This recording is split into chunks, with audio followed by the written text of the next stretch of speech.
So Donald Trump just launched a military invasion of Venezuela, captured its president in the middle of the night, and now says the United States is going to run the entire country while American oil companies extract billions in resources. It's honestly hard to believe we're watching an American president essentially declare he's taking over a sovereign nation. This isn't just about removing a dictator or fighting drug trafficking. We're re-talking about the United States unilaterally deciding to occupy and govern another country in our hemisphere without congressional authorization, without international approval, and without any clear exit strategy. And trust me, the constitutional and legal fallout from this decision is just getting started. Let me fill you in on what's been happening. Donald Trump became president for the second time in January 2025. And from day one, he's been talking tough on Venezuela. He designated drug cartels as terrorist organizations, sent a massive naval armada to the Caribbean, and started bombing boats suspected of drug trafficking in international waters. The administration put a $50 million bounty on Nicolas Maduro's head. They deployed 15,000 troops to the region, positioned the USS Gerald R. Ford aircraft carrier off the coast, and sent F-35 jets and nuclear submarines. The escalation has been building for months. Trump repeatedly promised during his campaign that he was done with endless wars and regime change operations. He said he'd bring troops home, not send them into new conflicts. He criticized the Iraq and Afghanistan wars constantly and told his supporters he wouldn't waste American blood and treasure on foreign adventures, whether it was opposing the invasion of Iraq or attacking Biden's handling of Afghanistan. Trump positioned himself as the anti-war candidate who'd focus on America first. But here's where things get wild. On the morning of Saturday, January 3rd, 2026, Trump announced that U.S. Special Forces had conducted a massive military operation in Caracas, the Venezuelan capital, and Delta Force operators, supported by over 150 military aircraft, raided the presidential compound and extracted Maduro and his wife, Celia Flores. They were taken to the USS Iwo Jima warship and then flown to New York to face narco-terrorism charges.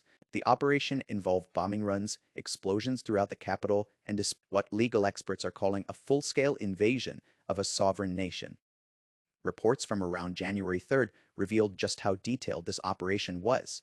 Trump stood at Mar-a-Lago with his entire national security team behind him and declared that America would now be in charge of Venezuela. He wasn't talking about a quick extraction mission. He explicitly said the United States is going to run Venezuela, rebuild its oil infrastructure, and control the transition to new leadership, according to multiple sources. Trump told reporters that Vice President Delcy Rodriguez is essentially willing to take orders from the United States, and that American energy companies will invest billions of dollars to fix the oil fields and be reimbursed from Venezuelan oil revenues. Talk about strong words. Essentially, Trump was announcing that the United States just seized control of another country's natural resources and government functions. And this wasn't a private conversation. Trump made sure to broadcast this globally from his press conference, making it crystal clear that he views Venezuela as American property to manage and exploit. This announcement sent shockwaves through Congress because it raised all sorts of questions. If Trump, with all his campaign rhetoric about ending forever wars, could launch an unauthorized invasion and declare America will occupy another country, what did that mean for constitutional checks and balances? Now, this isn't the first time we've seen this pattern with Trump. His relationship with his own campaign promises really only extends as far as political convenience. Whenever those promises conflict with what he wants in the moment, he's quick to abandon them. We've spotted this pattern time and time again. Just think about how he promised to end endless wars, but then bombed Syrian airfields, expanded drone strikes in Yemen, newly started a war with Iran, and kept troops in Iraq and Afghanistan throughout his entire first term. His supporters believed the anti-war rhetoric, but the military actions told a different story. Then there was his promise to drain the swamp and avoid foreign entanglements. Trump criticized nation building constantly, said America wouldn't be the world's policeman, and attacked previous administrations for regime change disasters. But now he's literally announcing that the United States will run Venezuela, rebuild its infrastructure, and manage its transition to new leadership. That's the textbook definition of nation building and regime change. And let's not forget how he handled Iraq during his first term. Trump campaigned on getting out of the Middle East, but then deployed additional troops, increased military spending, and expanded operations. The very thing he criticized Bush and Obama for became his own policy. His base wanted America first, but got America everywhere. Even his promises about congressional consultation have evaporated. Back in November, White House Chief of Staff Susie Wiles told Vanity Fair that land strikes in Venezuela would require congressional approval. She said explicitly that if Trump authorized land action, that would be war and would need Congress. Administration officials privately told lawmakers the same thing just weeks ago, that they lacked legal justification for land attacks in Venezuela. Senator Chuck Schumer revealed that Trump's team assured him 3 separate times that they weren't pursuing regime change or military action. 3 times they looked lawmakers in the eye and said this wasn't happening. 3 times they lied. There's also his constantly shifting justification for the operation itself. First, it was about drug enforcement and protecting Americans from cartels. Then it became about executing an arrest warrant for an indicted fugitive. Then Trump pivoted to talking about seizing Venezuelan oil and making American companies whole for their nationalized assets. Then he started discussing how Venezuela would have become the United States if he'd lost the election, as if that bizarre comparison justified an invasion. The goalpost moves every single time someone questions what's really happening. And we can't ignore how he's handled his own cabinet's messaging. Secretary Rubio and Defense Secretary Pete Hegseth spent an entire press conference carefully explaining that this was a law enforcement operation, a surgical strike, a limited action to apprehend 2 criminals. They emphasized the legal precedent, the narrow scope, the law enforcement personnel involved, and then Trump walked out and completely contradicted everything they'd just said by declaring America would run Venezuela, control its oil, delay elections, and manage the transition. He left his own team looking like either fools or liars. Now, it looks like those promises and assurances meant absolutely nothing. This pattern is becoming all too familiar. Trump makes bold declarations about respecting limits and following processes. Defenders cite those statements as evidence of restraint, and then he does exactly what he said he wouldn't do. You can believe every assurance from his administration and trust their public commitments. But the moment political opportunity arises, or he wants something different, those promises get tossed aside without a second thought. So, what did Trump do that triggered this massive operation? Well, it all boils down to Venezuela's oil and Trump's desire to control it, and the situation developed because Trump has been escalating military pressure on Venezuela for months, claiming it's about fighting drug cartels and narcoterrorism. He designated Tren de Aragua as a terrorist organization, invoked the Alien Enemies Act for the first time since World War II, and authorized military strikes against boats in international waters. As commander-in-chief, Trump decided to take an aggressive stance. He positioned a massive military force in the Caribbean, conducted dozens of boat strikes that killed over 115 people, seized oil tankers, and ramped up sanctions. His approach seemed to be overwhelming force combined with maximum pressure to destabilize the Maduro regime. At first, Trump's rhetoric suggested this was about drug enforcement and protecting Americans from cartels.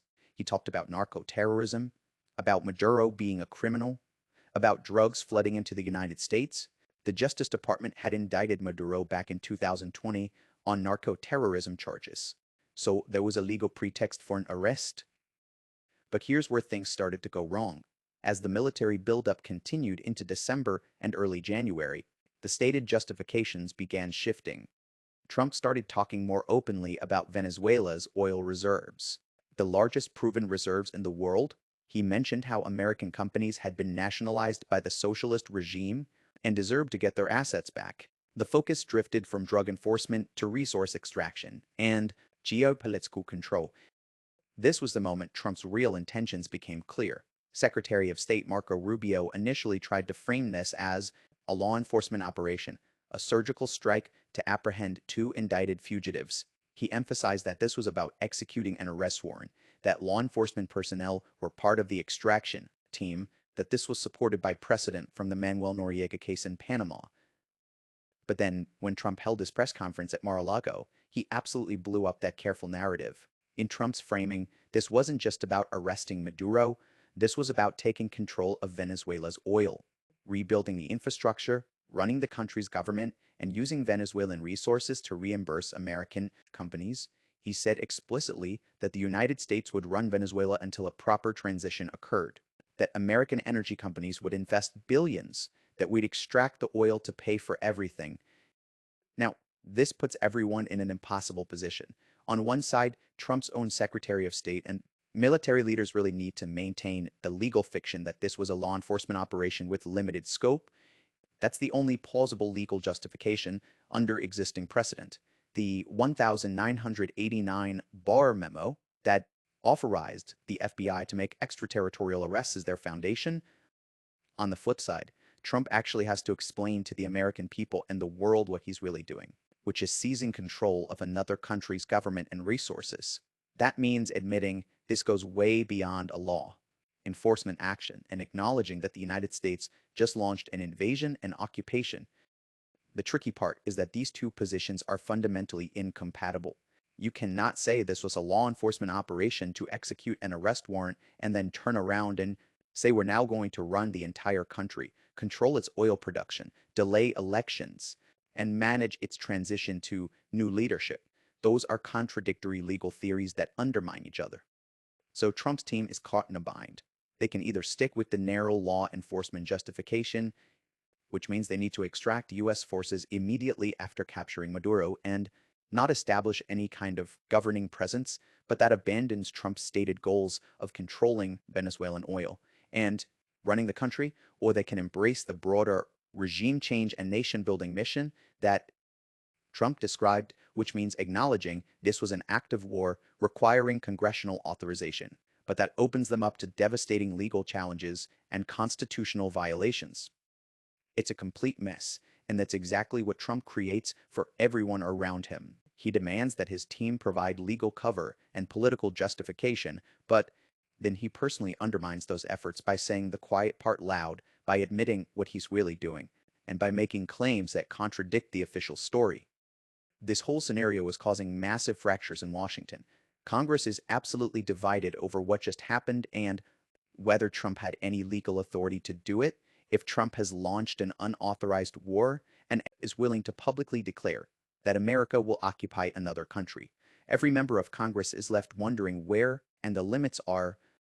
Those moderate Republicans who believe in constitutional restraint and congressional war powers are now extremely uncomfortable.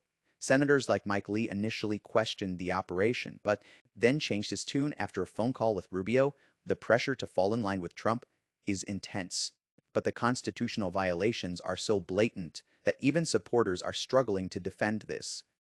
Meanwhile, the Democrats and some anti-war Republicans believe Trump has completely overstepped his authority and violated the separation of powers.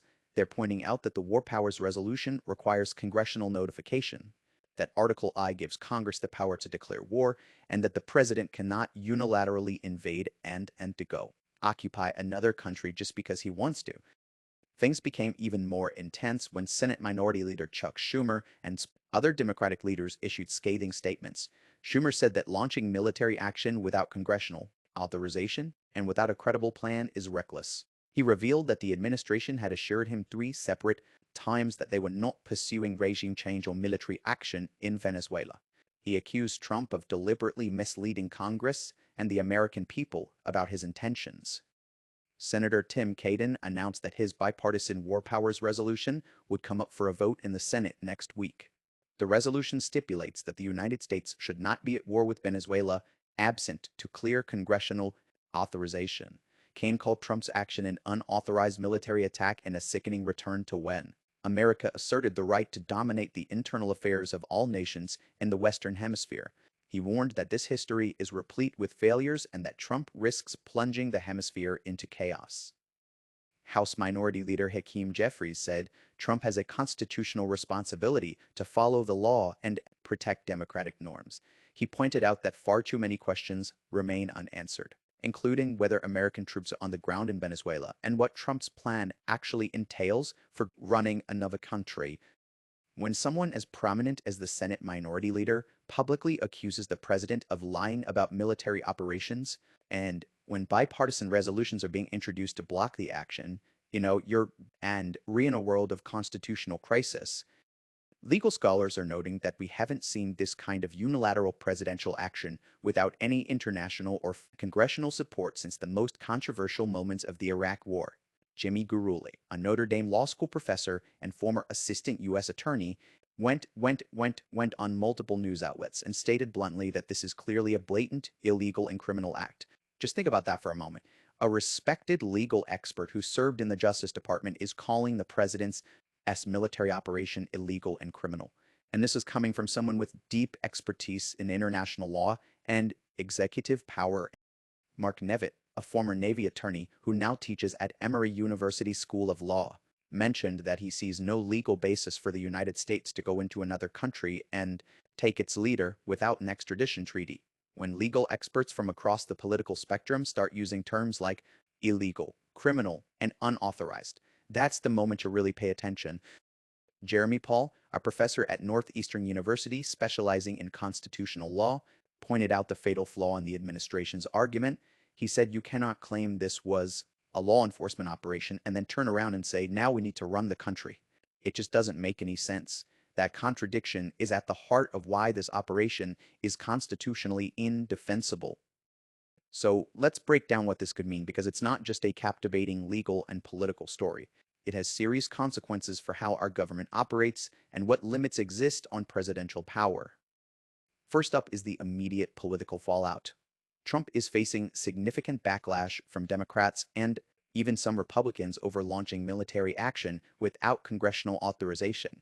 The House already voted on and narrowly defeated two separate resolutions that would have forced Trump to remove troops from Venezuela-related operations. The margins were razor thin, 213 to 211 and 216 to 210, which shows how divided Congress actually is on this issue. And honestly, that's a terrible look for Trump politically. Most Americans have serious concerns about getting involved in another Middle East style occupation, and South America is even more sensitive because of our history of intervention in the region. People remember Iraq, Afghanistan, and all the promises about weapons of mass destruction that turned out to be false. They remember the costs in blood and treasure, the instability we created, and the lack of any clear success. Democrats are definitely planning to make this a central campaign issue. They'll argue that Trump lied about ending forever wars, that he violated the Constitution by acting without congressional approval, that he's putting American troops at risk for oil company profits, and that he has no credible plan for what happens next in Venezuela. You can expect to see footage of Trump's operation, congressional testimony from legal experts, and comparisons to past military disasters in campaign ads, speeches, and debates nonstop. Now let's touch on what this means for constitutional checks and balances. The framers of the Constitution gave Congress the power to declare war, specifically to prevent presidents from unilaterally launching military adventures. That's why Article I places war powers in the legislative branch. The idea was that decisions to send Americans into combat should require broad consensus and democratic deliberation, not just one person's judgment. But by launching this Venezuela operation without congressional authorization, Trump has essentially asserted that the president can invade any country, seize its leader, and occupy its territory based solely on executive discretion. If he gets away with that, it fundamentally changes the balance of power between the branches. Congress becomes irrelevant to questions of war and peace. The president can do whatever he wants militarily, and the only check is whether Congress has the political will to cut off funding, which is extremely difficult once troops are already deployed. This situation shines a massive spotlight on whether we still have a functioning system of checks and balances or whether we've devolved into an imperial presidency with virtually unlimited war powers. At the heart of the issue is whether Trump can just invade another country whenever he feels like it and then declare that America will govern that territory. If he can do this in Venezuela, what's to stop him from doing it in Cuba, Nicaragua, or anywhere else he decides poses a threat to American interests? The founders designed our system specifically to prevent this kind of unilateral executive action. They had lived under monarchy and knew the dangers of concentrating war powers in one person. They created a system where Congress would declare war, fund military operations, and provide oversight, while the president would act as commander-in-chief during authorized conflicts. That separation was meant to ensure that major military commitments had democratic legitimacy and power weren't just the whim of whoever happened to occupy the White House. But Trump has always been uncomfortable with those constitutional limitations. He craves total control over foreign policy and views congressional constraints as obstacles to overcome rather than legitimate exercises of constitutional authority. If he succeeds in establishing that the president can launch invasions and occupations without congressional approval, that's a massive expansion of executive power, and it opens the door for future presidents to abuse that authority even further. So the implications of this case reach far beyond Venezuela and Trump's second term. It's about whether we're setting a precedent that will govern presidential war powers for decades to come. Each time a president brushes aside constitutional requirements, ignores congressional authority, or attacks the separation of powers, it weakens our democratic institutions. It starts making behavior that used to be completely unacceptable feel normal. Think about it. If Trump can invade Venezuela and declare that America will run the country, what's to stop the next president from doing the same somewhere else if he can bypass Congress on matters of war and peace? What's to prevent another president from ignoring legislative branch war powers entirely? These actions don't just disappear when Trump leaves office, they become precedent. They become part of how future presidents understand their authority. And that's extremely dangerous for democracy. The American system relies on those constitutional norms and checks and balances, assuming that people in power will respect limits even when it's inconvenient. When those norms crumble and constitutional requirements become optional, democracy itself starts to erode. Looking ahead, it's clear that all of this is going to have some significant electoral effects. We're in early 2026, with midterm elections approaching later this year and the next presidential election in 2028. The narrative being set now will influence how voters think about Trump's leadership and the Republican Party's direction. If the story becomes one of Trump launching unauthorized wars, ignoring the Constitution, getting American troops bogged down in South American nation building, and having no clear exit strategy, while oil companies profit, that spells serious trouble for Republicans. Voters generally don't reward chaos and constitutional crises. They want stability, competence, and respect for democratic norms. The polling data is already concerning for Republicans. According to recent surveys, most Americans oppose military intervention in Venezuela without congressional approval.